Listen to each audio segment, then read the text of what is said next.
British शासन की स्थापना, ब्रिटिश शासन की स्थापना, establishment of British rule in India, establishment of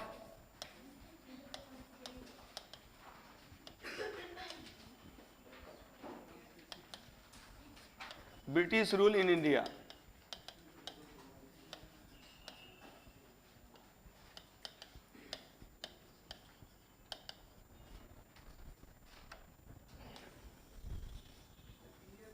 सबसे आसान काम होता है लेक्चर देना, जो अभी मैंने दे दिया। चलिए, तो ब्रिटिश शासन की स्थापना, हाँ, अब उसको आप फॉलो कीजिएगा तो मेरा लेक्चर देना सफल हो जाएगा। ठीक है, तो उसको फॉलो कीजिए और सफलता प्राप्त करना बहुत ही आसान होता है। टॉपर्स वगैरह देखते हैं, टॉपर्स वगैरह जो बात करते हैं, टॉपर्स वगैरह जो भी बोलते हैं वो यही बोलते हैं कि मैंने ज़्यादा तैयारी कहाँ की, हाँ ज़्यादा कहाँ पढ़ा, तो क्यों नहीं पढ़ा? क्योंकि उनका बेस मजबूत था। आपको बेस मजबूत करना है तो बस पॉजिटिव सोचते रहिए, बेस मजबूत हो जाएगा। पॉजिटिव सोचते रहिए ना, रास्ता मिल जाएगा। हाँ, चलिए, establishment of British rule in India. तो 4 प्रमुख शक्तियां, यूरोपीय शक्तियां भारत आई। 4 important power came in India. तो भारत में 4 प्रमुख शक्तियां भारत आई और इसमें से जो सबसे शक्तिशाली 2 रहे, अंग्रेज और फ्रांसीसी, British and French. They became the powerful, वो शक्तिशाली बने। और उसमें फ्रांसीसियों का अंत करके क्या किया? भारत में अपनी शक्ति को मजबूत किया अंग्रेजों ने। इसमें एक महत्वपूर्ण पक्ष है कि जब उसके साथ संघर्ष चल रहा था, फ्रांसीसियों के साथ जब संघर्ष चल रहा था, इसी दौरान while struggle with French was continued, चल रहा था, in that period, उसी समय इन 1757 1757 में on 23 जून 23 जून 1757 को in the battle of Plassey के युद्ध में ब्रिटिश शासन की नींव रखी गई। After the battle of Plassey के युद्ध के बाद जीते अंग्रेज और ब्रिटिश शासन की स्थापना हुई। तो यहां ब्रिटिश शासन की स्थापना किस प्रकार से हुई उस पर हम लोग बात कर रहे हैं। तो ब्रिटिश शासन की स्थापना कहां हुई थी? स्थापना बंगाल में। ब्रिटिश शासन की स्थापना कहां हुई? बंगाल में स्थापना हुई। एस्टेब्लिश इन बंगाल, बंगाल में हुई। दूसरी बात याद रखिएगा, बंगाल के नवाब पराजित हुए। बंगाल के नवाब पराजित हुए। नवाब of Bengal was defeated. Bengal के नवाब पराजित, नवाब of Bengal were defeated. Specially Bengal का नवाब पराजित हुआ कौन? सिराजुद्दौला। और तब ब्रिटिश शासन की स्थापना हुई। ब्रिटिश शासन के अंतर्गत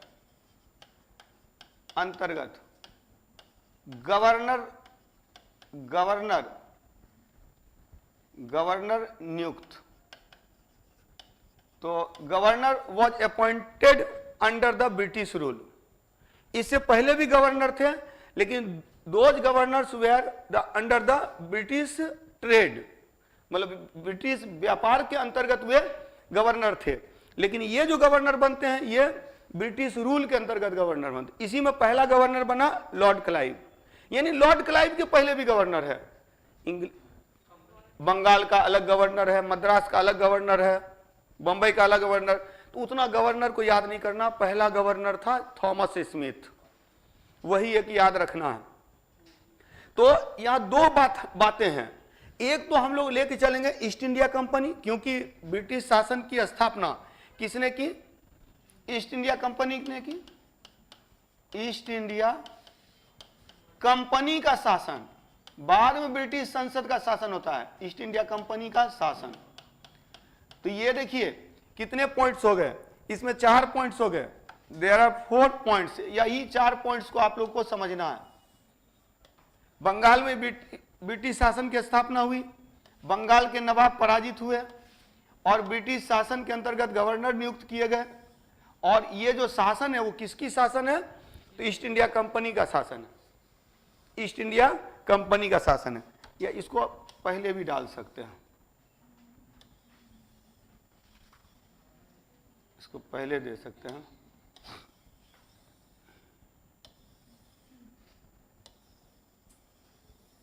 इसको सेकेंड पॉइंट कर सकते हैं, लास्ट पॉइंट कर सकते हैं। पहले तो कंपनी स्थापित हुआ, हाँ पहले कंपनी स्थापित हुआ और फिर यहां पर है गवर्नर नियुक्त हुए। तो इसको इस क्रम में समझेंगे। बंगाल में ब्रिटिश शासन की स्थापना हुई, बंगाल का नवाब पराजित हुआ, ईस्ट इंडिया कंपनी के शासन की शुरुआत होती है। ईस्ट इंडिया कंपनी के हाथ से शासन ब्रिटिश संसद ने अपने हाथ में ले लिया बाद में। और ब्रिटिश शासन के अंतर्गत under the British rule governor were appointed, governor की नियुक्ति हुई, गवर्नर की नियुक्ति हुई ब्रिटिश शासन के अंतर्गत। ठीक है, तो बंगाल में ईस्ट इंडिया कंपनी के शासन की स्थापना और ईस्ट इंडिया कंपनी का शासन, तो दो बातें हैं। तो एक तो पराजित कौन हुआ? बंगाल का नवाब, बंगाल का नवाब पराजित हुआ। ये दो पॉइंट को समझना है। एक तो बंगाल का नवाब आ रहा था और उसी में से बंगाल का नवाब सिराजुद्दौला पराजित हुआ। दूसरा, ईस्ट इंडिया कंपनी भारत आई व्यापार करने के लिए और इसने शासन स्थापित कर दिया। तो दो घटना को एक साथ देखना है, एक वहां कंपनी की स्थापना से लेकर के भारत आने तक, भारत में जीत तक, और दूसरा बंगाल के नवाब का शासन से लेकर के बंगाल के नवाब के हारने तक।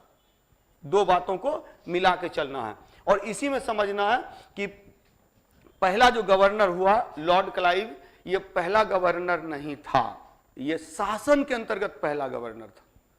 अक्सर लोग कहते हैं कि ये ईस्ट इंडिया कंपनी का पहला गवर्नर, कई बार मैंने देखा कि लॉर्ड क्लाइव कर लिया है। लॉर्ड क्लाइव नहीं था, ईस्ट इंडिया कंपनी का पहला गवर्नर था थॉमस स्मिथ। थॉमस स्मिथ वो भी कुछ समय के लिए ही बना था, 31 दिसंबर 1600 ईस्वी को जब ईस्ट इंडिया कंपनी की स्थापना हुई थी तो उसी समय बना था, फिर वो हट गया यहाँ पर। और बंगाल में आप लोग को पता होगा, इतना सबके दिमाग में है, आगे बढ़ा जाए। अब तक इसमें दो बातें हैं। जब ईस्ट इंडिया कंपनी भारत आई थी व्यापार करने के लिए, ईस्ट इंडिया कंपनी भारत आई थी व्यापार करने के लिए, तो उसका व्यापारिक केंद्र कहां था? एक तो देखे थे कि सूरत में उसने स्थापित करने का प्रयास किया, सूरत में स्थापित करने का प्रयास किया जो असफल रहा। फिर आया कहां? मसूलीपट्टनम में, मसूलीपट्टनम, और तब एट लास्ट यहां का मद्रास, मतलब कहने का अर्थ है मद्रास इसका व्यापारिक केंद्र बन गया। मद्रास जो था व्यापारिक केंद्र बन गया। मद्रास को केंद्र में रख करके विस्तार हुआ और तब तीन प्रमुख व्यापारिक क्षेत्र बना और तीन प्रमुख क्षेत्र के अंतर्गत तीन प्रमुख केंद्र बने। तब तीन प्रमुख केंद्र बने और इस तीन प्रमुख केंद्र में एक याद रखिएगा बंबई, एक मद्रास और एक बंगाल था। ये तीनों को प्रेसिडेंसी बोला गया क्योंकि यहां प्रेसिडेंशियल रूल था, यहां प्रेसिडेंट अपॉइंट किए गए। तो एक पॉइंट लिखिएगा, 31 दिसंबर 1600 ईस्वी को ऑन 31 दिसंबर 1600, 31 दिसंबर 1600 ईस्वी को on 31 December 1600 British east India company की स्थापना हुई। British east India company was established, British east India company की स्थापना हुई। 31 दिसंबर 1600 ईस्वी को ब्रिटिश ईस्ट इंडिया कंपनी की स्थापना हुई, ब्रिटिश ईस्ट इंडिया कंपनी की स्थापना हुई। ठीक है, ब्रिटिश ईस्ट इंडिया कंपनी की स्थापना हुई। कब हुई? ईस्ट इंडिया कंपनी की स्थापना हुई 31 दिसंबर 1600। नेक्स्ट लिखिए, इसकी मातृ संस्था इट्स मदर कंपनी वाज कब स्थापना हुआ? 31 दिसंबर 1600। ठीक है, इसकी मातृ संस्था मर्चेंट एडवेंचर्स थी। इट्स मदर कंपनी वॉज, ये mother institution was merchant adventures, merchant adventures, adventures. इसकी मातृ संस्था मर्चेंट एडवेंचर्स थी, मर्चेंट एडवेंचर्स मातृ संस्था थी। Mother institution was merchant adventures, adventures, mother adventures, merchant adventures mother institution थी। ठीक है, और इसमें याद रखिएगा ईस्ट इंडिया कंपनी लिखिएगा। ब्रिटेन की महारानी कौन थी? एलिजाबेथ। लिखिएगा ब्रिटिश ईस्ट इंडिया कंपनी की स्थापना, ब्रिटिश ईस्ट इंडिया कंपनी की स्थापना हेतु for establishment of East India company, British east India company की स्थापना हेतु महारानी एलिजाबेथ से, फ्रॉम क्वीन एलिजाबेथ, महारानी एलिजाबेथ से 15 वर्षों का व्यापारिक एकाधिकार प्राप्त किया गया। 15 वर्षों का व्यापारिक एकाधिकार प्राप्त किया गया। एकाधिकार, monopoly of trade, monopoly for 15 years, trade monopoly for 15 years was taken. तो लिया गया 15 वर्षों का व्यापारिक एकाधिकार लिया गया। ट्रेड मोनोपोली, डेट मीन्स कि no other company of England will go to India. Bharat England की दूसरी कोई कंपनी नहीं जाएगी, केवल और केवल कौन रहेगा? East India company, east India company. Clear? तो 15 वर्षों का व्यापारिक एकाधिकार लिया गया, व्यापारिक एकाधिकार लिया गया। अच्छा, इसमें एक और चीज याद रखिएगा, मर्चेंट एडवेंचर्स के 500 प्लस शेयर होल्डर्स में से 217 शेयर होल्डर इसके संस्थापक बने, जिन्होंने अपना हिस्सा लगाया, जिसने अपनी पूंजी लगाई। 217 लोगों ने, मतलब जा रहे हैं भारत व्यापार करने के लिए, अब एक कंपनी बना रहे हैं। जो जो लोग इंटरेस्टेड हैं वो इसका शेयर खरीदिए, इसमें पैसा लगाइए। और तब 217 लोगों ने धन लगाया, पैसा लगाया ईस्ट इंडिया कंपनी के लिए। तो लिखिएगा कि स्थापना के समय ईस्ट इंडिया कंपनी के 217 शेयर होल्डर्स थे, शेयर होल्डर्स थे। तो शेयर होल्डर्स कितने थे? 217। तो 217 शेयर होल्डर्स थे east India company, east India company के 217 शेयर होल्डर्स थे। अच्छा, इसका जो संस्थापक थे ना, जॉन वाट थे। उसमें भी एक पॉइंट लीजिएगा कि 2 व्यक्ति का नाम आता है, John Watt and George White. संस्थापक, फाउंडर ऑफ, लिखिएगा ईस्ट इंडिया कंपनी के संस्थापक John Watt, JOHN, John Watt, तथा जॉर्ज व्हाइट थे, जॉर्ज व्हाइट, जॉर्ज व्हाइट थे, जॉर्ज व्हाइट थे। क्लियर? और इसके बाद एक पॉइंट कि प्रथम गवर्नर कौन बना? First governor was Thomas Smith, Thomas Smith. तो इतने पॉइंट्स आपके दिमाग में रहने चाहिए जो ईस्ट इंडिया कंपनी से रिलेटेड है। Clear? George White, John Watt and George White were the founder of East India company. ये 2 लोग थे, 2 शेयर होल्डर्स थे जो इसके संस्थापक बने। इनकी पहल पे ही इस कंपनी की स्थापना की गई। और ये कंपनी पहले से ही डिसाइड हुआ, एक पारित हुआ था, एक क्या हुआ था, एक परमिशन, यानी कि एक एकाधिकार पत्र, एक एकाधिकार पत्र पर साइन किया गया था। किससे? महारानी एलिजाबेथ से।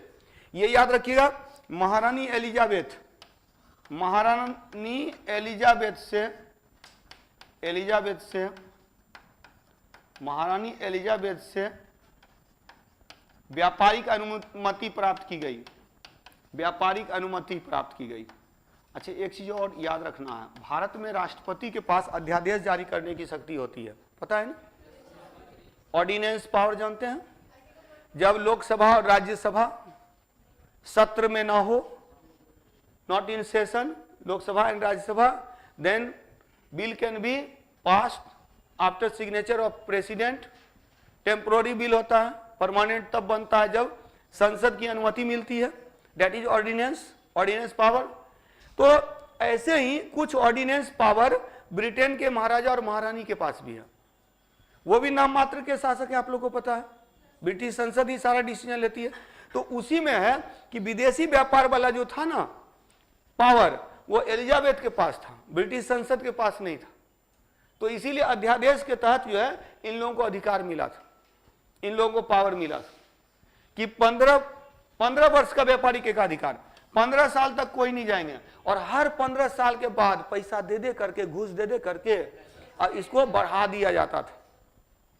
ये कब तक बढ़ाया गया? 15 साल, 1793 तक, 1793 तक। 1793 में 20 साल के लिए बढ़वा लिया। 1793 में 20 साल के लिए बढ़वा लिया। इसीलिए एक चीज याद रखेंगे कि ये सब जो है ये 15 इयर्स चार्टर है।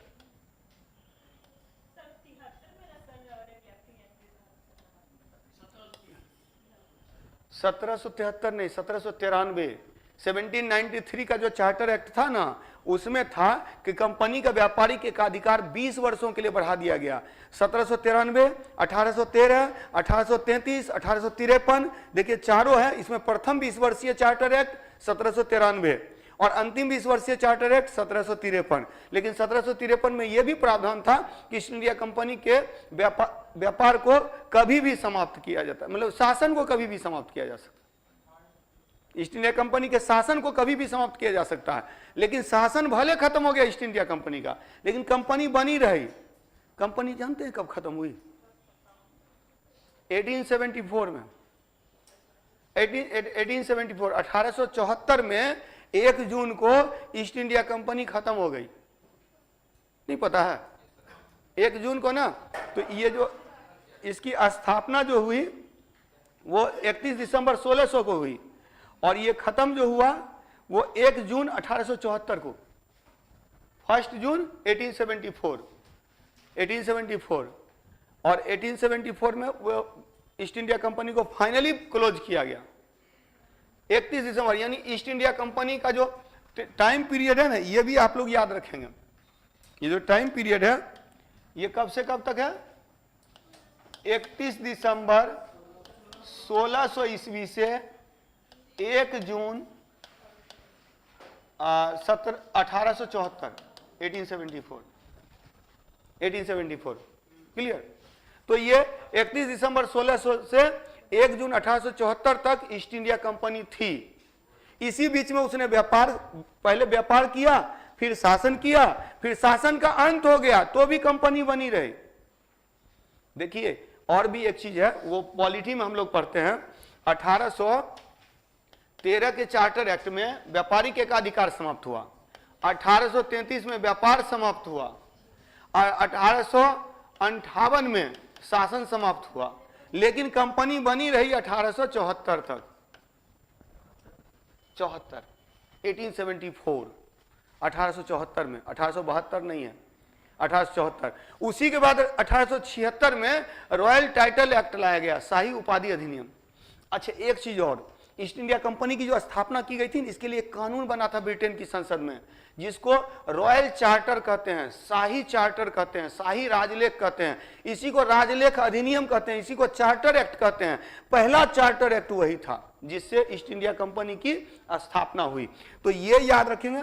एक पॉइंट इसको भी ध्यान में रखना है कि 31 दिसंबर 1600 ईस्वी में, 31 दिसंबर 1600 ईस्वी में चार्टर एक्ट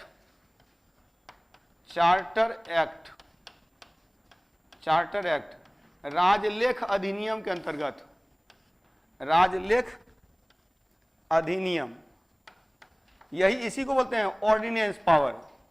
राजलेख अधिनियम के राजलेख अधिनियम के अंतर्गत ईस्ट इंडिया कंपनी की स्थापना हुई। तो east India company was established, east India company की स्थापना हुई, तो देखिए कितने पॉइंट्स मिल गए, इतना है ईस्ट इंडिया कंपनी की स्थापना हुई। और ईस्ट इंडिया कंपनी तो 1600 ईस्वी में स्थापना हुई और 15-15 साल का व्यापारिक एकाधिकार 1793 तक मिलता रहा। 1793 में व्यापारिक एकाधिकार को 15 वर्ष की जगह पर 20 वर्ष बढ़ा दिया गया। लेकिन अब इस एक चीज और याद रखेंगे, कंपनी जब व्यापार करने आई थी, जब व्यापारिक एकाधिकार क्यों दिया, जैसे जो जाएगा व्यापार करने के लिए वो कुछ प्रॉफिट देगा ना कमा के। अब 10 कंपनी जाएगा तो 10 से प्रॉफिट लेना होगा, इसलिए एक को सब पावर दिया कि इकट्ठा एक साथ जगह मिल जाएगा। तो इसीलिए व्यापारिक एकाधिकार देने का मकसद यही था कि एक जगह से मिल जाएगा। और ठीक ठाक चल रहा था, अच्छा फायदा हो रहा था। ईस्ट इंडिया कंपनी से खूब मुनाफा कमाई ब्रिटिश संसद ने, ब्रिटिश पार्लियामेंट ने खूब मुनाफा कमाया ईस्ट इंडिया कंपनी से। लेकिन 1757 में जब पलासी का युद्ध हो गया और इन्होंने बंगाल को जीत लिया, तब इनको लगने लगा हम ही आए व्यापार करने के लिए, हम शासन कर रहे हैं, हम इंग्लैंड को काहे लाभ देंगे। तो अब कंपनी के जो अधिकारी लोग थे ना वो करप्ट हो गए। देखिएगा ज्यादातर कंपनी ऐसे ही डूबता है, इंजीनियर लोग होंगे बैठे हुए क्लास में।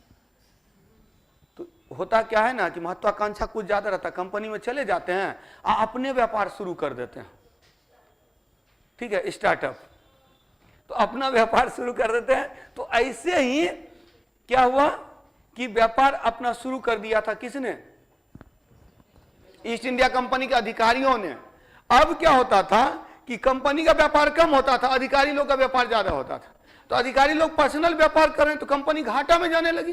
तो 1757 में पलासी के युद्ध के बाद जब कंपनी घाटे में जाने लगी, तब बोला गया, तब घाटा में जाने लगी, तो घाटा में बराबर जा रही है, तो इस पर कंट्रोल करने के लिए बाकी कंपनी जो थी इंग्लैंड की, वो लोग अब तब शिकायत करने लगा कि हम लोग को जाने दीजिए, देखिए ये घाटा में जा रहा है, हम लोग लाभ कमा के देंगे। लेकिन इतना दिन कमा के दिया था तो ऐसे कैसे छोड़ देता।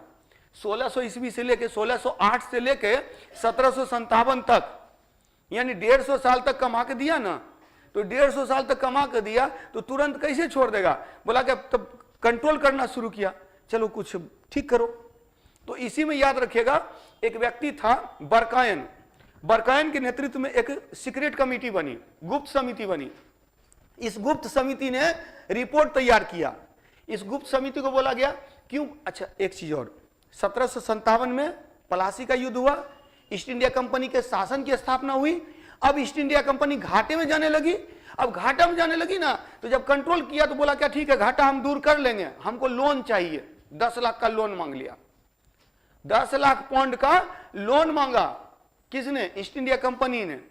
सरकार ने एक कमेटी बैठाई, गुप्त कमेटी, एक सेक्रेट कमेटी बैठाई बरकायन के नेतृत्व में, बरकायन हेड थे उसके। अब गुप्त कमेटी ने रिपोर्ट दिया कि सही में घाटा को दूर करने के लिए, उसको भी खरीद लिया होगा, तो घाटा को दूर करने के लिए इनको लोन देना चाहिए। लोन पास हुआ, बोला 10 लाख के जगह पर तुम 14 लाख पाउंड लो, लेकिन ठीक करो। 4% के ब्याज पर 14 लाख का लोन दिया गया। कब, 1774 में, 72 के एक्ट के तहत। 1772 में आया था ना रेगुलेट, 1773 में आया था। 1772 में गुप्त समिति बनी, 1773 में रेगुलेटिंग एक्ट आया और 1774 में उनको लोन दिया गया। अब बोला गया कि ठीक करो, लेकिन देखिए ठीक ही नहीं हो रहा था। तब 1793 में बोला, 1793 में इवन की बोला क्या कि नहीं व्यापारिक एकाधिकार 20 साल बढ़ा दिया, फिर भी नहीं ठीक हुआ। तब क्या किया ना, 1813 में, 1813 में व्यापारिक एकाधिकार समाप्त कर दिया। बोला दूसरा कंपनी को भी आने दो, लेकिन चाय की खेती उन्होंने ही शुरू किया था, तो बोला चाय की खेती रहेगा जारी। चीन के साथ, चीनी नहीं, चीन के साथ व्यापार, चीनी व्यापार, चीन के साथ व्यापार और चाय की खेती का व्यापार। तो ये चाय का व्यापार और चीन के साथ व्यापार पर एकाधिकार बना रहने दिया, लेकिन बाद में देखा कि वहां भी फेल्योर है, तो बोला 1833 में बोला अब आप व्यापार व्यापार मत कीजिए, आप केवल शासन कीजिए, व्यापार करने दीजिए बाकी कंपनी को। मतलब और 1853 के एक्ट के तहत बोला कि आपका शासन वो ठीक नहीं है, अब शासन से भी हटिए। और तब जब 1857 का विद्रोह हुआ तो उस विद्रोह के तहत, विद्रोह के बाद 1858 में ईस्ट इंडिया कंपनी के शासन का अंत हो गया। अब ब्रिटिश संसद ने डायरेक्ट शासन शुरू किया, अब कंपनी का शासन नहीं रह गया, कंपनी नाम मात्र की संस्था रह गई। और इस कंपनी का 1874 में इस कंपनी को समाप्त कर दिया गया, एंड कर दिया गया। तो ईस्ट इंडिया कंपनी भारत आई व्यापार करने के लिए। ईस्ट इंडिया कंपनी का अब जब व्यापार करने आई तो यहां थोड़ा सा और पॉइंट याद रखेंगे, ये क्लियर नहीं इतना पॉइंट। तो ईस्ट इंडिया कंपनी 31 दिसंबर 1600 से 1 जून 1874, 31 दिसंबर 1600 का स्थापना। मर्चेंट एडवेंचर्स इसकी मातृ संस्था थी। क्या थी? मातृ संस्था, मदर इंस्टीट्यूशन थी, मातृ संस्था थी। 15 वर्षों का व्यापारिक एकाधिकार लिया। 217 शेयर होल्डर्स थे। संस्थापक जॉन वाट और जॉर्ज व्हाइट। प्रथम गवर्नर थॉमस स्मिथ। महारानी एलिजाबेथ से व्यापारिक अनुमति मिली थी। 31 दिसंबर 1600 में चार्टर एक्ट पारित हुआ, जिसके अंतर्गत इसको ईस्ट इंडिया कंपनी की स्थापना की गई थी। अब ईस्ट इंडिया कंपनी ने जब ईस्ट इंडिया कंपनी यहां आई, व्यापार शुरू किया, व्यापारिक केंद्र स्थापित किए धीरे धीरे। उसके बाद क्या हुआ कि व्यापारिक केंद्र के अंतर्गत 3 व्यापारिक केंद्र बना। कौन कौन? 3 व्यापारिक केंद्र बना, बंबई, बंगाल और मद्रास। ये ध्यान में रखिएगा, अभी ये व्यापारिक केंद्र ही है। इसी व्यापारिक केंद्र में अब आए थे अंग्रेज, इंग्लैंड से आए थे। यहाँ के लोग तो मैला कुचैला रहते थे, इन लोगों को आदत थी थोड़ा गेटअप में रहने की, ठीक है, तो उठने बैठने ये सब थोड़ा सा था। तो सोचा कि यहाँ भी हम लोग भी अपना रहेंगे तो अपना बस्ती जो रहेगा उसमें सब कुछ सही ढंग से हो, सिस्टमैटिक। इसी के अंतर्गत आप लोग देखेंगे 1687 ईस्वी में मद्रास नगर निगम की स्थापना की गई थी। पता है ना, पहला नगर निगम स्थापित किया गया था मद्रास नगर निगम। मद्रास नगर निगम फर्स्ट नगर निगम, फर्स्ट जो municipal corporation was established in Madras. और तब देखिएगा 3 प्रमुख व्यापारिक केंद्र बने। इन्हीं को प्रेसिडेंसी बोलते हैं, मतलब चूंकि इसके हेड जो होते थे प्रेसिडेंट होते थे, तो प्रेसिडेंट, तो यहाँ प्रेसिडेंशियल रूल लागू किया गया। यानी इसका जो हेड गवर्नर होता था ना, वो एज अ प्रेसिडेंट कानून बना सकता था अपने क्षेत्र में। कानून बनाने का अधिकार मिला था 1726 के चार्टर एक्ट के तहत। 1726 के चार्टर एक्ट के तहत बंबई, बंगाल और मद्रास के गवर्नर को अपने क्षेत्र में कानून बनाने का अधिकार दिया गया था, अपने क्षेत्र में कानून बनाने। पहला था 1600 ईस्वी का चार्टर एक्ट, जिससे कंपनी आई, 3 व्यापारिक केंद्र बने। तीनों केंद्र को प्रेसिडेंसी के रूप में डेवलप किया गया। 3 प्रेसिडेंसी बने, Bengal presidency, Bombay presidency, Madras presidency.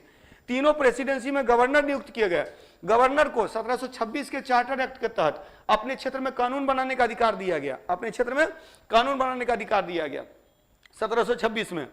अब इसी के अंतर्गत देखिएगा कि यहां पर व्यापारिक मुख्यालय ईस्ट इंडिया कंपनी का कहां था? मद्रास में।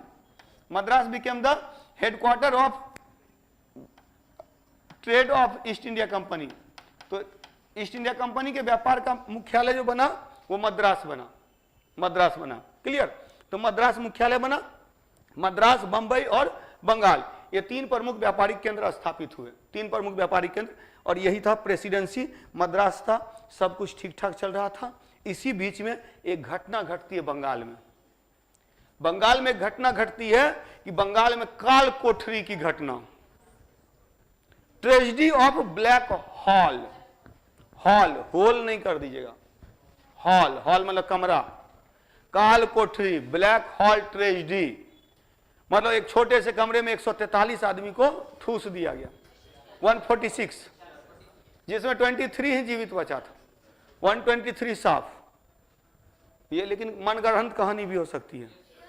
मनगढ़ंत इसीलिए हो सकती है क्योंकि उसी समय का एक लेखक है, नहीं, हॉलवेल ने तो इसका वर्णन किया है, लेकिन भारत में एक लेखक है जिसने इस घटना का वर्णन नहीं किया है।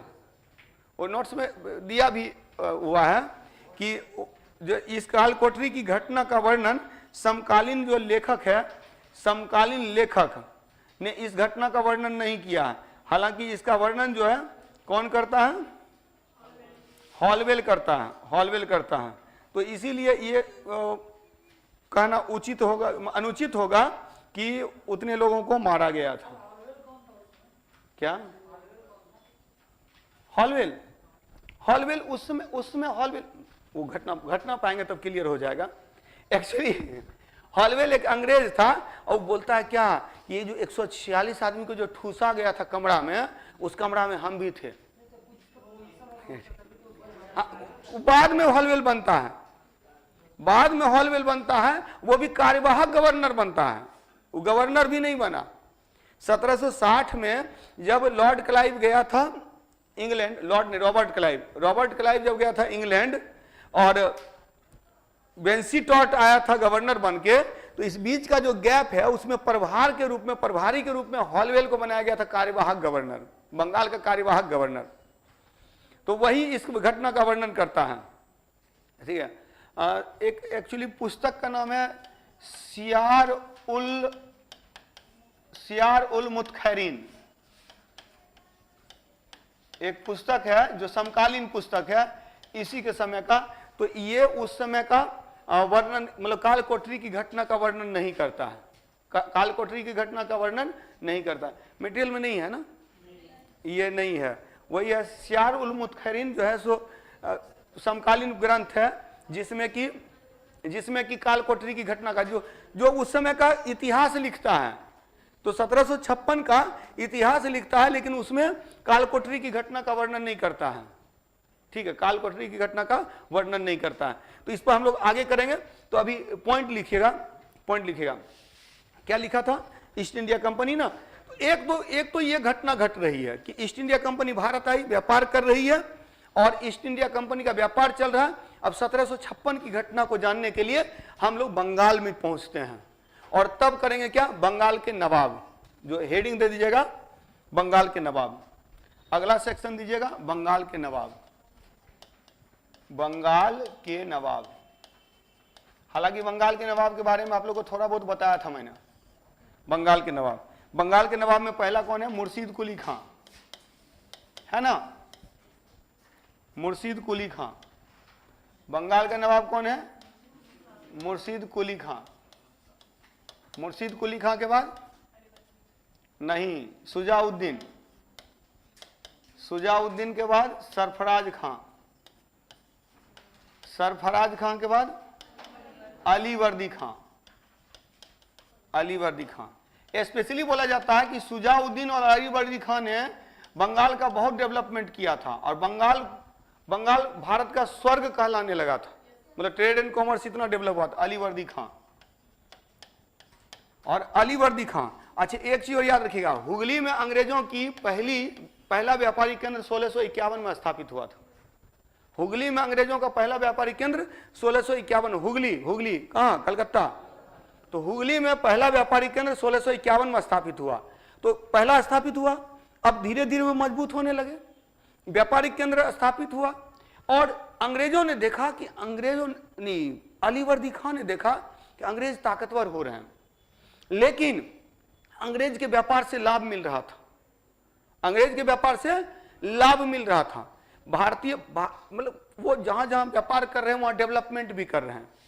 वहां एक तरह से देखा जाए तो जैसे कि 1687 में नगर निगम की स्थापना कर दी थी, कहां, मद्रास में। तो यहां भी जिस बस्ती में रह रहे हैं वहां सारा व्यवस्था कर रहे हैं, तो इसे डेवलपमेंट हो रहा है।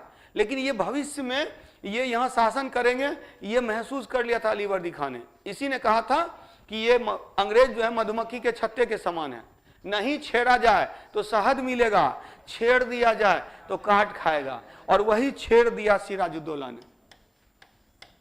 क्या छेड़ा, तो सिराजुद्दौला जिसमें नवाब बना, तो इसमें अंग्रेज अपना किलाबंदी कर रहे थे, फोर्ट बना रहे थे, किला बना रहे थे। इसने मना किया कि किलाबंदी मत करो, और तो नहीं माना तो इसने अटैक कर दिया। अटैक किया तो उसी में जो विलियम ड्रेक था, विलियम ड्रेक के नेतृत्व में जो अंग्रेज वहां थे, तो उसमें से कुछ लोग भाग गए फुल्टा द्वीप भाग गए। शेष जो बचे उसको इसने पकड़कर एक काल कोठरी में, वही कोठरी में डाल दिया था। ये घटना का वर्णन करता है हॉलवेल। हॉलवेल बोलता है कि उन लोगों को जिनको इकट्ठा किया गया था, जिनको कैद किया गया था, उसमें मैं भी था और उसमें से 146 लोग में मात्र 123 लोग बचा। कितना 146 में 123 मारा गया, मात्र 23 लोग बचा। तो वही बोलता है कि कितना निर्दयी था सिराजुद्दौला, ये तो बहुत ही क्रूएल आदमी था, इसको हटा के हमने कोई गलत काम नहीं किया है। मतलब ब्रिटिश शासन को सही ठहराने के लिए उन्होंने क्या किया, सिराजुद्दौला के बारे में काल कोठरी की घटना का वर्णन किया। जबकि उस समय का जो समकालीन लेखक है और तो उसकी जो पुस्तक है सियार उल मुतखैरिन, देख लीजिएगा लेखक कौन है। तो सियार उल मुतखैरिन जो पुस्तक लिखी गई है समकालीन, तो उसमें इस घटना का वर्णन नहीं है, उस पुस्तक में इस घटना का वर्णन नहीं है। ये जो कॉन्सेप्ट है ना, ये जो फैक्ट्स हैं, ये मैं जो पढ़ा रहा हूं बीएल ग्रोवर की किताब, बीएल ग्रोवर की जो किताब है ना आधुनिक भारत का इतिहास, बहुत अच्छी किताब है। हालांकि जैसे कि अगर पीटी के पॉइंट ऑफ व्यू से पढ़ना है ना तो बीएल ग्रोवर बहुत अच्छी किताब है। अब मेंस के पॉइंट ऑफ व्यू से पढ़ना है तो बिपिन चंद्रा बहुत अच्छी किताब है। बिपिन चंद्रा का जो पूरा कॉन्सेप्ट है ना वो मेंस वाला है। अभी बीएल ग्रोवर का जो पूरा कॉन्सेप्ट है पीटी वाला है, पूरा फैक्ट्स लिखे, बहुत फैक्ट मिलेगा वहां पर। तो ठीक है, तो उसी में ये घटना बहुत विस्तार से दिया हुआ है कि उस समय क्या हुआ सिराजुद्दौला।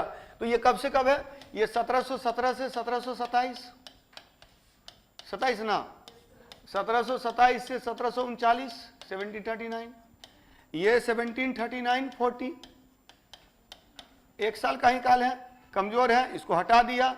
1740 से 1756 और तब बनता है सिराजुद्दौला 1756-57। ठीक है, इसके बाद फिर बाद की जो घटना है पलासी के युद्ध के बाद हम लोग देखेंगे कि ये एक तरह से बंगाल में नवाब बन रहे हैं। एक उधर ईस्ट इंडिया कंपनी ने अपना व्यापारिक मुख्यालय स्थापित कर लिया, कहां, मद्रास में, और एक यहां बंगाल के नवाब में जो सिराजुद्दौला नवाब बना। सिराजुद्दौला ने विरोध किया, किसका, जो construction of fort by British east India company इन कलकत्ता। तो कलकत्ता में जो ब्रिटिश कंपनी द्वारा किलेबंदी की जा रही थी, अपने व्यापारिक केंद्र का में जो किला बनाया जा रहा था, उसका इसने विरोध किया। अब विरोध किया और इसी संदर्भ में क्या होता है, फिर बाद में अलीनगर की संधि भी होती है 1756 में। लेकिन इसके बाद आता है, कौन आता है, लॉर्ड क्लाइव आता है। लॉर्ड क्लाइव और वॉटसन दो लोग थे, कौन थे, डब्ल्यू वॉटसन और लॉर्ड क्लाइव। ये दोनों को मद्रास से भेजा गया कि देखो जाके कि वहां क्या हो रहा है। जब हमला किया गया, कुछ अंग्रेज फुल्टा द्वीप पे चले गए, तो फिर अलीनगर की संधि होती है और इसके बाद जो है सो जायजा लेने के लिए भेजा गया लॉर्ड क्लाइव को। लॉर्ड क्लाइव जब आया तो उसने देखा कि स्थिति हमारे अनुकूल नहीं है, वॉटसन और वो, तो उनको वहां से ऑर्डर दिया गया कि तुम लोग वापस आ जाओ, छोड़ दो। लेकिन इसने देखा कि यहाँ कॉन्स्पिरेसी चल रही थी, षड्यंत्र चल रहा था, तो उस षड्यंत्र में इसने भाग लिया। एक्चुअली सिराजुद्दौला अली वर्दी खां के छोटी बेटी का बेटा था। अली वर्दी खां की 3 बेटी थी, ठीक है, एक तो पूर्णिया के नवाब की बेगम, एक ढाका के नवाब की बेगम जो घसीटी बेगम थी, घसीटी बेगम, हाँ घसीटी बेगम, उसको सबसे ज्यादा तकलीफ थी। और वो एक था जो शौकत जंग था, हाँ पूर्णिया का नवाब शौकत जंग ना, तो शौकत जंग और घसीटी बेगम ये दोनों नहीं चाहती थी कि ये नवाब बने। इसके अलावा जो मीर जाफर था वो भी नवाब बनना चाहता था। तो ऐसे में कलकत्ता का प्रभारी अधिकारी था मानिक चंद, वहां का जो बैंकर था जगत सेठ, राय दुर्लभ जो था वो सेना अधिकारी था, सैन्य अधिकारी था। तो इस तरह से मतलब कि, और इसके अलावा मीर जाफर जो था वो मीर बख्शी था, सेनापति था। तो अब सबको मिला करके एक षड्यंत्र रचा गया, कॉन्स्पिरेसी हुई और 23 जून 1757 को क्या हुआ, पलासी का युद्ध हुआ और बंगाल के नवाब पराजित हुए। प्लासी का युद्ध। प्लासी का युद्ध में बोला जाता है ना कि सिर्फ 2 व्यक्ति जो था वो इसके तरफ से लड़ रहा था और बाकी जितने लोग थे सब तमाशा देख रहे थे। जब देखा सिराजुद्दौला ने कि हम तो फंस गए तो भागा वहां से, लेकिन पीछे पीछे मीरन चला। मीरन, मीर जाफर का पुत्र मीरन, मुर्शिदाबाद में आकर के इसकी हत्या कर दी। मुर्शिदाबाद में इसकी आकर के हत्या कर दी। तो बंगाल की जो राजधानी उस समय हुआ करती थी मुर्शिदाबाद हुआ करती थी। मुर्शिदाबाद में इसकी हत्या कर दी सिराजुद्दौला की। और सिराजुद्दौला की हत्या करने के बाद में मीर जाफर नवाब बना, तो बिहार का उप नवाब बना था मीरन। ये हम लोगों ने बिहार वाले में इतिहास में भी पढ़ा था। मीरन, मीरन मीरन मीर जाफर का पुत्र था। हाँ, तो मीर जाफर तो मीर जाफर कौन था? मीर जाफर मौसा था इसका। सेनापति तो था ही, अलीवर्दी खां का शायद दामाद था, शायद दामाद था। तो दामाद होगा तब ना मौसेरा भाई हो जाएगा, दामाद नहीं था। आज चलिए, बहुत सारा कंफ्यूजन है, उसको छोड़ दीजिए। हाँ, अच्छा ठीक है, जो भी हो, इसका जो मतलब कि इसका भाई था तो कौन था? मीरन। मीरन ने क्या किया? मीरन ने सिराजुद्दौला की हत्या कर दी थी। अब बाद में मीरन बना था कहाँ का? बिहार का उपनवाब बना था, उपनवाब बना था। बहुत सारा कहानी है, तो कहानी मुझे पता नहीं रहता है। और ऐसे भी देखिएगा, इग्नू का जो स्टडी मटेरियल है हिस्ट्री के लिए, तो मैं उसी को बेस बना करता था। उसमें कहानी सब नहीं दिया हुआ, उसमें केवल जो है इतिहास दिया हुआ है। अब कहानी क्या दिक्कत है ना, अब बोले नहीं सियारुल मुतखैरिन या इस तरह के बहुत सारे लेखकों की जो कहानियां हैं, तो कई बार क्या होता है ना कि दरबार में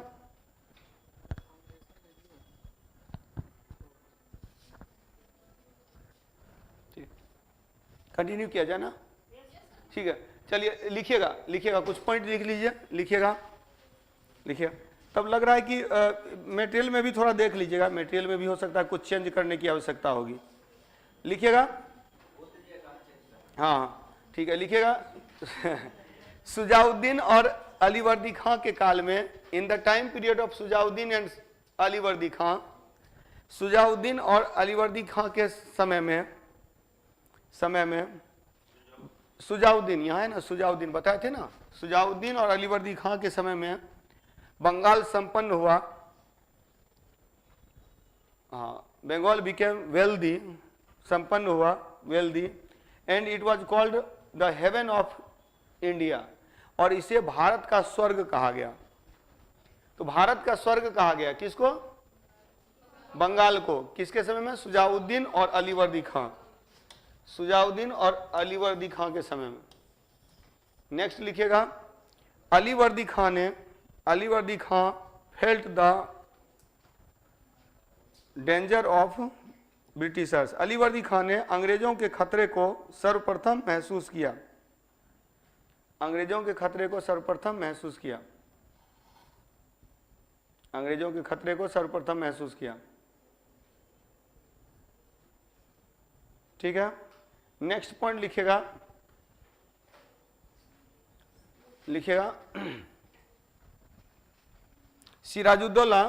सिराजुद्दौला अलीवर्दी खां का उत्तराधिकारी था। Sirajuddaula was the successor of Alivardi Khan, Alivardi Khan का उत्तराधिकारी था, ठीक है, उत्तराधिकारी था। He was the son of his youngest sister, youngest daughter. लिखिएगा, वह अलीवर्दी खां की छोटी बेटी का पुत्र था, अलीवर्दी खां की छोटी बेटी का पुत्र था, youngest daughter of, son of youngest daughter of Alivardi Khan, Alivardi Khan की छोटी बेटी का पुत्र था। और ये एक पॉइंट याद रखना है कि अलीवर्दी खां का कोई बेटा नहीं था, तो बाकी जो 2 बेटियां हैं वो मतलब इसके मौसा लोग और जो सेनापति है वो, तो ये सारे लोग क्या हुआ कि विरोध कर रहे थे, ये सारे लोग विरोध कर रहे थे। नेक्स्ट पॉइंट लिखिएगा, 1756 में, इन 1756, 1756 में, इन 1756, 1756 में अंग्रेज अपने व्यापारिक केंद्र की किलेबंदी कर रहे थे। अंग्रेज अपने व्यापारिक केंद्र की किलेबंदी कर रहे थे। इन 1756 construction of fort was started in the trade center of Britishers। हाँ, व्यापारिक केंद्र की किलेबंदी कर, किला बना रहे थे। व्यापारिक केंद्र जहां है वहां किला बना रहे थे, हाँ क्रिएट कर रहे थे, हाँ सुरक्षा के दृष्टिकोण से वो एक्चुअली अपना व्यापारिक केंद्र को मजबूत कर रहे थे, व्यापारिक केंद्र की सुरक्षा के लिए कि हाँ मराठे उस समय शक्तिशाली थे, मराठे लूट लिया करते थे, तो किलाबंदी कर रहे थे।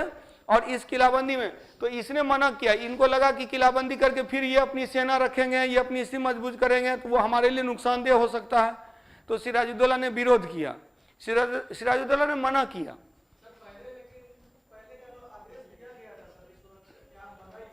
हाँ नहीं बंद करने के लिए ठीक है। जैसे कि मैं बता रहा हूं ना कि अली वर्दी खान ने कोई विरोध नहीं किया, अली वर्दी खान ने सारा परमिशन दिया। ये जब आया, सिराजुद्दौला जब आया तो सिराजुद्दौला के समय और भी चीजें ना जो कि दरबारी लोग हैं, दरबारी लोग भी तो इसके विपक्ष में हैं, तो इसको सलाह भी कोई सही नहीं दे रहा है ना। तो इसके कारण से कई चीजें थी कि सिराजुद्दौला की जो अब कहानी बोले ना कि बहुत सारी कहानियां हैं, तो कहानी पर हम लोग को नहीं जाना है। कुल मिलाकर के इसने विरोध किया, इसने बनाने से रोका, और तब क्या हुआ कि दोनों के बीच में मतलब कि तब फिर हमला किया, सिराजुद्दौला ने हमला किया। जब नहीं मान रहा है, बात नहीं मान रहा, हम नवाब हैं, राजा हैं, हम बोल रहे हैं, मना कर रहे हैं, वो नहीं मान रहा है, तो हमला किया। और उसी समय की घटना है काल कोठरी की घटना, ठीक है। एक केवल प्लासी के युद्ध पर किताब सब लिखी हुई है, तो यही चीज है। तो इसीलिए हम लोग को रिसर्च नहीं करना है, वो बहुत सारा देखिएगा, बहुत सारी घटना, एक एक घटना पर जो है पूरी बुक लिखी हुई है। हाँ प्लासी टू पार्टीशन नहीं, बहुत सारा नहीं, ओनली बैटल ऑफ प्लासी पे भी है। तो ऐसा बहुत सारा जो है, एक एक जो रिसर्च वर्क करते हैं ना, तो रिसर्च वर्क करते हैं तो एक टॉपिक लेकर के पूरा किताब लिख देते हैं, तो उस पर हम लोग को नहीं काम करना है। तब वहाँ क्या होता है, रिसर्च किया जाता है ना, तो बहुत समकालीन सब ग्रंथ को इकट्ठा करेंगे, उसमें सब कटिंग करेंगे, उसको उसमें डालेंगे, तो बहुत सारी कहानियाँ हैं, वो कहानियाँ भी डाल दी जाती हैं, तो ये दिक्कत होता है। और स्पेशली एक कोई मित्तल वाली किताब आती है, एक मित्तल, उनकी किताब में तो खूब कहानी मिलेगा, वो पढ़िएगा ना, उसमें ये सब नॉलेज अच्छा रहता है, लेकिन वो आपके काम का नहीं रहता है।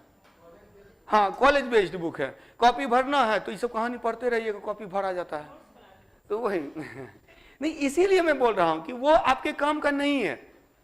काम का जो है एनसीईआरटी बुक है, काम का है इग्नू की किताबें आ सकती हैं, तो काम की किताबें ये सब है। कुछ ऑथेंटिक बुक्स हैं, इवन की कल किसी ने रामशरण शर्मा वाली किताब लाया था, तो रामशरण शर्मा की दो किताब है, एक है जो एनसीईआरटी पुरानी एनसीईआरटी, और एक किताब जो रामशरण शर्मा की ऑक्सफोर्ड से, तो उसमें जो है सो इतना डिटेल से दिया हुआ चीजें, मतलब बहुत सारी चीजें जो दी हुई हैं वो बहुत काम की नहीं है, ये वो एक रिसर्च बुक टाइप से है। तो रिसर्च बुक एनसीईआरटी बुक जब था तो उसमें उनके कई हेल्पर हैं और कई असिस्टेंट हैं, तो वो सब मिलकर तैयार कर रहे हैं, उनकी किताब को ले रहे हैं, उस पर तैयार करके तब वो अपना रिसर्च करके दे दिया। इग्नू की किताब में 9-10 राइटर हैं, सब मिल करके कर रहे हैं, तो जब जहां कंट्राडिक्शन हो रहा है उस कंट्राडिक्शन को हटा दिया जा रहा है। तो इसीलिए ये याद रखना कि हम लोगों को फैक्ट में ज्यादा पढ़ना नहीं है, कहानी में ज्यादा पढ़ना नहीं है, हाँ घटनाक्रम क्या हो रही है उसको ध्यान में रखना है। चलिए, तो ये घटना हुई कि किलाबंदी की गई, तो इसका विरोध लिखिएगा कि अंग्रेजों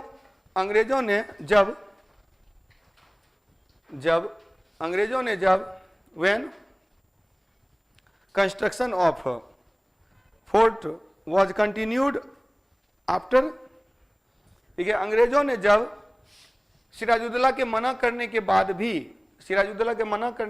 भी किलेबंदी को जारी रखा, कंस्ट्रक्शन वॉज कंटिन्यूड आफ्टर, हाँ, तो सिराजुद्दौला के मना करने के बाद after prohibition of Sirajuddaulah, then लिखिएगा उसके बाद जब अंग्रेजों ने किलेबंदी जारी रखा, सिराजुद्दौला के मना करने के बाद भी किलेबंदी जारी रखा, तो सिराजुद्दौला ने कलकत्ता पर आक्रमण किया। सिराजुद्दौला अटैक्ड ऑन कलकत्ता, कलकत्ता पर आक्रमण किया। ठीक है, कलकत्ता पर आक्रमण किया। हाँ, वही किला बनाने से रोका था किला पर। उसमें भी पहले कासिम बाजार है, फिर कलकत्ता है, तो कासिम बाजार पर किया, फिर कलकत्ता पर किया, तो आक्रमण किया। लिखिएगा नेक्स्ट पॉइंट। हॉलवेल ने इस घटना का वर्णन किया है। हॉलवेल ने इस घटना का वर्णन किया है। हॉलवेल डिस्क्राइब्ड दिस सर्कमस्टांसेस, इस घटना का वर्णन किया है as the tragedy of black hall. घटना किया है जिसे उसने काल कोठरी की घटना कहा है, जिसे उसने काल कोठरी की घटना कहा है। काल कोठरी की घटना, काल कोठरी की घटना। ठीक है, तो काल कोठरी की घटना कहा, इसका वर्णन किया जिसे उसने काल कोठरी की घटना कहा। तो यह काल कोठरी की ट्रेजेडी ऑफ ब्लैक होल, इसको ट्रेजेडी ऑफ ब्लैक होल करते हैं, काल कोठरी की घटना कहते हैं। ये इसका वर्णन हॉलवेल करता है, और यह 1756 की घटना है। तो हॉलवेल जो था वह भी अंग्रेज था, वह उसमें जीवित बचा था। ये सारी कहानी पहले ही हो चुकी है। अब नेक्स्ट पॉइंट लिखिएगा। हाँ, लेकिन यही है कि ये समकालीन इतिहासकारों द्वारा, बंगाल के इतिहासकारों द्वारा इसका वर्णन नहीं किया गया। और तब 23 जून 1757 को, नेक्स्ट पॉइंट लिखिएगा। अच्छा, इसी बीच में एक अलीनगर की संधि भी होती है, तो लिखिएगा 1756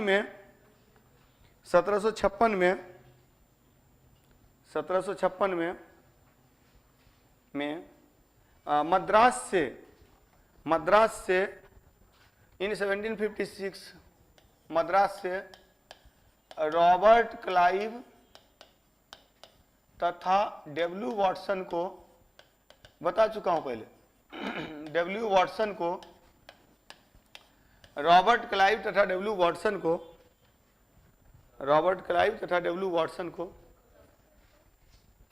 1756 में रॉबर्ट क्लाइव तथा डब्ल्यू वॉटसन को बंगाल भेजा गया। Robert Clive and W Watson sent to Bengal भेजा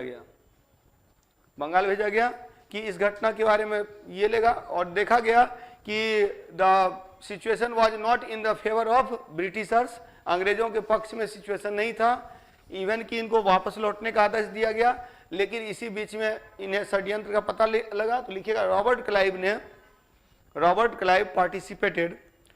क्लाइव ने सिराजुद्दौला के विरुद्ध षड्यंत्र में भाग लिया, participated in the conspiracy against Siraj-ud-Daulah.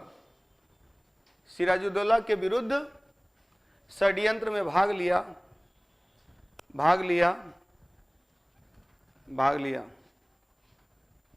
और 23 जून 1757 को पलासी के युद्ध में सिराजुद्दौला को पराजित किया।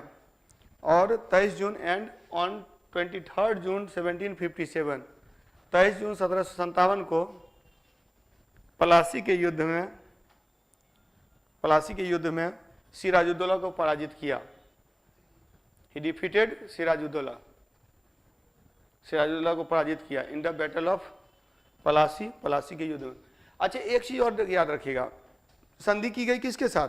मीर जाफर के साथ। मीर जाफर को नवाब बना दिया गया। 1757 में मीर जाफर नवाब बनता है, 1757 में लॉर्ड क्लाइव गवर्नर बनता है, बंगाल का गवर्नर।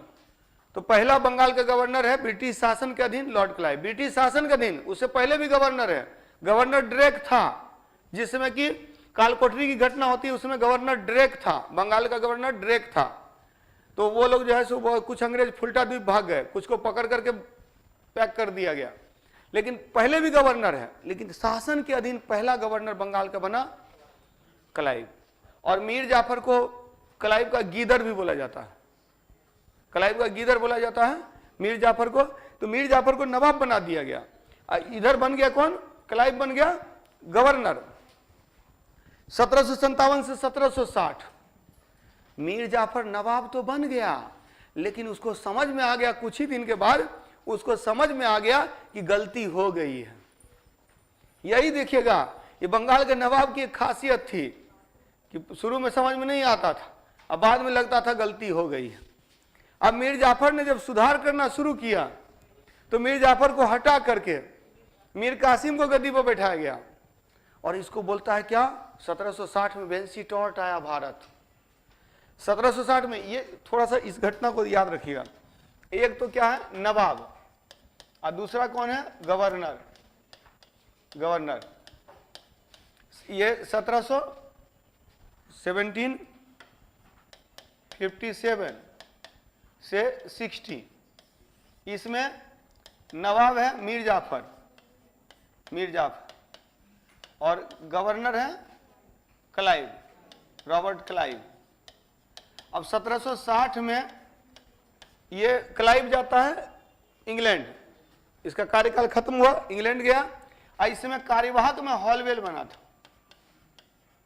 हॉलवेल, हाँ हॉलवेल अस्थाई, इसलिए कार्यवाहक बोल रहा हूं, वर्किंग में है, परमानेंट नहीं है, जब तक वेंसीटॉर्ट नहीं आता है तब तक के लिए 1760 में बनाया गया। और नाम भी ऐसा है हॉलवेल, हॉल में यही वेल बचा था, इसका नाम हॉलवेल है, ठीक है, ब्लैक हॉल में। अब देखिए 1760 से 65 वेंसीटॉर्ट ये कार्यवाहक है, वेंसीटॉर्ट परमानेंट है। तो वेंसीटॉर्ट आया तो इसने क्या किया, मीर जाफर के स्थान पर मीर कासिम को गद्दी पर बैठाया, नवाब बनाया। और क्या कहा पता है, बहुत बड़ा चेंज कर दिए हम बंगाल में, ये बंगाल की क्रांति है, it is a Bengal revolution, यह बंगाल की क्रांति है। तो बंगाल की क्रांति, इसको बंगाल की क्रांति कहा जाता है। तो बंगाल क्रांति ऐसे कुछ है नहीं, ये किसने कहा था, ये कहा था वेंसीटॉर्ट ने, बंगाल की क्रांति। तो बंगाल की क्रांति क्या है याद रखिएगा, जैसे खिलजी क्रांति पढ़े थे ना, तुर्की शासन का अंत करके जलालुद्दीन खिलजी ने खिलजी वंश की स्थापना किया था 1290 में, उसको खिलजी क्रांति कहा गया। वैसे ही यहाँ मीर जाफर की जगह पर मीर कासिम को बैठाया गया, इसको बोला गया बंगाल की क्रांति, ठीक है। तो इसको कहा जाता है बंगाल रिवॉल्यूशन। तो ऐसा कोई रिवॉल्यूशन था नहीं, लेकिन बंगाल की क्रांति बोला जाता है। तो बंगाल की क्रांति कब, 1760। अब मीर कासिम ये शायद मीर जाफर का दामाद था ना, मीर जाफर का दामाद था, नवाब बन गया। जब नवाब बन गया तब इसको समझ में आया गलती हो गई है, ठीक, गलती कर करके सीखते रहे, भारतीय थे तो गलती कर करके सीखे। तो मीर कासिम को लगा कि गलती हो गई है, तो गलत हो गया। अब ये क्या करने लगा, ये फिर सुधार करने लगा। किसका सुधार करने लगा, दस्तक के दुरुपयोग को रोका, इसने मुंगेर को राजधानी बनाया, मुंगेर में सेना का पुनर्गठन किया। तब जब करने लगा ये चीज, क्योंकि मुर्शिदाबाद केंद्र था, मुर्शिदाबाद अंग्रेजों का केंद्र था, तो इसने मुंगेर को अपना राजधानी बना लिया, मुंगेर में सेना का पुनर्गठन करने लगा। तब फिर समझदारी, इसको समझ में आ गया कि गलती कर रहा है, तो फिर इसने क्या किया कि हाँ मीर कासिम को हटा के फिर से मीर जाफर को बना दिया। और तब मीर कासिम यहीं 1764 में, 1764 में मीर कासिम ने इकट्ठा किया अवध के नवाब को, मुगल शासक को और खुद, तीनों मिल करके संयुक्त सेना बनाया। मुगल शासक शाह आलम द्वितीय, अवध का नवाब सुजाउद्दौला और ये मीर कासिम, तीनों की संयुक्त सेना थी। और इस समय वेंसीटॉर्ट ने मुनरो को दिया जिम्मेदारी, हेक्टर मुनरो, तो मुनरो को दिया जिम्मेदारी। मुनरो बना क्या, सेनापति था, ब्रिटिश सेना का नेतृत्व किया, इन तीनों की संयुक्त सेना को पराजित किया। अच्छा, इसी समय मैंने बताया था पहली बार बंगाल के जो भारतीय सैनिक भारतीय सेना में गए थे, अंग्रेजी सेना में गए थे, तो उसी में से कुछ लोगों ने इनकार कर दिया था कि हम नवाब के विरुद्ध नहीं लड़ेंगे। पहली बार सेना ने डिनाई किया था बंदूक गोली चलाने से, किस समय, हेक्टर मुंडो के समय में, बक्सर के युद्ध में पहली बार बोला जाता है। तो सेना ने विरोध किया, बोला जाता है ना 1857 की क्रांति सैनिकों द्वारा की गई, तो पहली बार सैनिकों द्वारा नहीं की गई थी, पहली बार सैनिकों ने जो विरोध किया था 1764 में बक्सर के युद्ध के समय किया था। इसके बाद वेल्लोर का विद्रोह, बाकी जगह का विद्रोह है, तो सब देखते हुए तब बंगाल में होता है। उससे पहले मंगल पांडे पहला सिपाही बना, और तब तो 1757 ब्रिटिश शासन की स्थापना हो गई बंगाल में। लेकिन अच्छा एक चीज और याद रखेंगे कि जो पलासी के युद्ध के बाद क्या हुआ, तो दीवानी अधिकार, राजस्व का अधिकार क्लाइव ने अपने हाथ में ले लिया और बोला क्या कि निजामत उसके पास रहने दिया, तुम नवाब बने रहो, तुम न्याय काम करो, जस्टिस दो, ठीक है, लेकिन पैसा कौड़ी वाला जितना मामला मेरे पास रहेगा। यानी कि इकोनॉमी को अपने कैप्चर कर लिया, प्रशासन दे दिया। तो जब बजट ही नहीं रहेगा तो काम क्या होगा, तो स्वाभाविक सी बात है, मतलब एक तरह से पंगु बना देना। और उसके बाद जो है तो वही गलती हो गया ना, वही गलती हो गया, दीवानी तो दे दिया, अब इसके पास राइट्स बहुत कम थे। तो बाद में जो है मीर कासिम आया, तो मीर कासिम भी देख रहा है कि गलती हो गया, ये भी सुधार करने लगा, तो फिर मीर जाफर को बैठा। उसके बाद के जो नवाब हैं वो उतना महत्वपूर्ण नहीं है। तो 17 कौन है, मीर जाफर के बाद फिर निजामुद्दौला बना, सैफुद्दौला बना और मुबारक उद्दौला बना। 1775 में जाके मुबारक उद्दौला के बाद जो है क्या होता है, नवाबी खत्म हो जाती है, डायरेक्ट जो है शासन करने लगते हैं। और इसी के अंतर्गत फिर बाद में देखिएगा कि वो कंपनी का, मतलब कि ईस्ट इंडिया कंपनी के शासन की स्थापना हो गई, तो वहां का गवर्नर नियुक्त कर गया। नवाबी खत्म हो गई 1775 में। 1775 के बाद नवाबी खत्म कर दी जाती है। तो एक घटना ये वाली है, तो दो घटना को हम लोग एक साथ देखेंगे। अब 1764 में जो बक्सर का युद्ध हुआ, तो बक्सर की युद्ध में युद्ध तो जीत गए अंग्रेज, लेकिन समझ में नहीं आ रहा था कि क्या किया जाए। तो बोला बुद्धिमान अंग्रेज था क्लाइव, उसको वापस बोला। फिर क्लाइव दोबारा भारत आता है 1765-67 में, क्लाइव का दूसरा कार्यकाल। 1765 में क्लाइव को बुलाया गया, क्लाइव आया और क्लाइव ने संधि की। चूंकि पलासी का युद्ध जो हुआ था सिराजुद्दौला से हुआ था, लेकिन बक्सर के युद्ध में मीर कासिम है यानी बंगाल है, फिर शाह आलम है, शाह आलम द्वितीय है यानी कि मुगल हैं, और सुजाउद्दीन नहीं, सुजाउद्दौला अवध का नवाब है। ये तीनों की संयुक्त सेना को पराजित किया गया, और तब अवध के साथ बोला जाता है कि मीर कासिम भिखारियों की तरह भटकते हुए मर गया। और तब मुगल और अवध के साथ अंग्रेजों ने संधि की, और उसी संधि को बोलते हैं इलाहाबाद की संधि। तो इलाहाबाद की संधि कब हुई? इलाहाबाद की दो संधियां हुई, एक मुगल के साथ और एक अवध के नवाब के साथ। इलाहाबाद की संधि 1765 में हुई, 1765 में। और ये किसके ये से हुआ? Robert Clive. क्लाइव आया और तब संधि किया अवध के साथ, मुगल के साथ। पहले अवध के साथ करके इलाहाबाद और करा का क्षेत्र मुगल को दे दिया, मतलब एक से लेकर दूसरे को दे दिया, दूसरा को बोला कि हम ही दिलाए थे, अब दे दो हमको।